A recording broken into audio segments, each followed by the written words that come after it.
I want to talk about a couple things. I think I may have talked about this. This is an antioxidant that has caught my attention. It's called Palm XLCB, and it's made by North Star. And here's their phone number if you want to talk to them about it, 800-311-1950. Oops, there we go. Palm, standing for pomegranate, and it's got coffee berry in it. That's what the CB is in it. Why it's XEL, I don't know. And then here is quercetin, Quercetin by Source Naturals. And quercetin and the antioxidant of red wine called resveratrol, and this pomegranate, I think is a pretty good antioxidant load. My favorite vitamin company, which I like the way they make their products, is the Mega Foods, and so I think their antioxidant is good. Then I started talking about things like curcumin and so on. That brings me to the discussion of antioxidant use in cancer chemotherapy. Now that is a real touchy subject. First of all, I'll give you the negative. One of the best cancer hospitals in the United States, Sloan Kettering, has just come out on record and said that they think that antioxidants are a bad idea for cancer chemotherapy. And see, it really gets down to what would I do if I had cancer and was being treated with chemotherapy and or radiation? Well, let me tell you that Sloan Kettering may be an 800-pound gorilla, but there are so many smaller studies that have shown that it is not dangerous to have that. I don't know what they used as their information to arrive at that opinion, whether it was a consensus statement or they had reviewed several studies, but I have, I get the hsibaltimore.com website, and I think there's a physician by the name of Alan Wright who's a pretty good writer. And he has, Alan Wright, MD, and that website and he have taken the position that it is safe to take antioxidants, and they say that it maintains life expectancy and reduces toxicity and so on and so on. Sherry Rogers is another, Sherry Rogers MD, is another newsletter that I subscribe to, and I'm not quite sure what her position is. I do think that her position is in support of the use of antioxidants. I used to say I wasn't so sure, leaning in the negative direction. Now I'm not so sure, leaning in the positive direction. I am concerned that Sloan Kettering has said that, and there are some oncologists in this town, in Hartford, West Hartford, in this area, who say that they don't care. Then there are other oncologists and radiation therapists who say, no way, no antioxidants. Like I say, I have some information on that, and I brought it with me, but I didn't have my papers highly organized today, so I don't think that I will find that quickly. I do want to say, here's an article. You know, for those of us who like sweets, sweets are not the main driver of elevated blood sugar. The main driver of elevated blood, oh, gee, I forgot. This tie that I'm wearing, Brad, go back on here. They have to see my tie. Brad, this camera. You have to see my tie. This tie was made and designed by the cameraman who's showing you me right now. His name is Brad Corder. Let me undo that.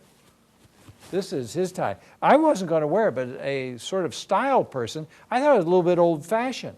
But this is the tie that he designed, and it says made by Corder Productions. And my style person that I consult with from time to time said, no, that's really a nice tie and I should wear it. He did offer me another tie that I didn't like sort of at all, but this one is kind of cool. So Brad Corder here at West Hartford Cable Access TV, he's an architect, and you know there are all kinds of artsy type people. So he made this, he designed it, and so I'm wearing his creation, which he was kind enough to give to me. Oops, payola. Going back to the sugar, well, let's see, let's finish up. The shirt is by Zegna. The pin is by Louis Vuitton. Or there's the pin. LV, see that? Louis Vuitton. The shoes are Cole Haan. The belt is Louis Vuitton. And my little bag over there is by Louis Vuitton. I'm kind of a Louis Vuitton fan. I don't know if you can see that, but Brad tried to get it but couldn't. Anyhow, I have to let you know who's sort of preparing me and how I come to this show. The Zegna shirt, by the way, was made in Romania. And I think that's funny because I go around saying the Zegna from Romania. Zegna for sure is for sale here in West Hartford at Cousys and or Deswani. So you might check them out. I would bet that Nordstrom has it at West Farms, but we'll see. Anyhow, high sugar levels correlate with cancer of the breast and pancreas, and the pancreas is related to higher sugar intake. There are other cancers which are simply related to higher hemoglobin A1Cs, which is a measure of your average sugar, and not so much linked to how much sugar you eat, but what your percent body fat is. By the way, I read a term that I just wanted to kill somebody. It's called normal weight obesity. Normal weight obesity is nonsense. What you're talking about is, do you have clear lines of definition or not? It's not a question of your weight. It's not a question of your body mass index. It's, do you have fat under your skin obscuring where the muscles meet the muscles? And if you do, then you have too much fat on your body. And that fat, by the way, correlates with the fat in your belly and around your heart and around and in your liver and so on and so on. And any degree of overweight predisposes you to countless diseases, raises a host of chemicals that you don't want to hear about: PI1, fibrinogen, monocyte chemoattractant protein, angiotensin, tumor necrosis factor, on and on and on. And you don't want those things out of generally the lowest possible limits. Most of the lab data is, by the way, most of the lab data these days, they give you a range, and the range is entirely wrong. If you take it the range of cholesterol, you're looking at the cholesterol in the United States when you ought to be looking at the cholesterol in those populations where they have no heart attack. Normal cholesterol ranges in the pre-technological cultures is 90 to 130.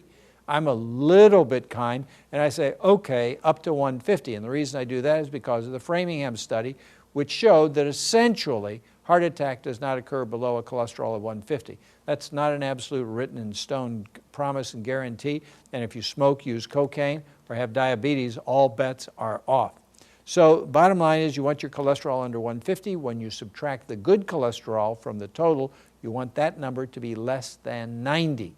That's called the non-HDL cholesterol. And that's really the most important number you can know. So here's an article on aging, adiposity, and calorie restriction. What that says is, the less you eat, the slower you age. The thinner you are, the better off you are. What is this? Antioxidant and other nutrients do not interfere with chemotherapy or radiation therapy and can increase, kill, and increase survival. Part 2. This is from the journal Alternative Therapies. This is the March, April, so the January, February article was part 1. Well, I just got the high sign. I'd like to thank you all. I hope it's been interesting today. Good day and God bless you all. Robert Silverstein, MD, for the Preventive Medicine Center.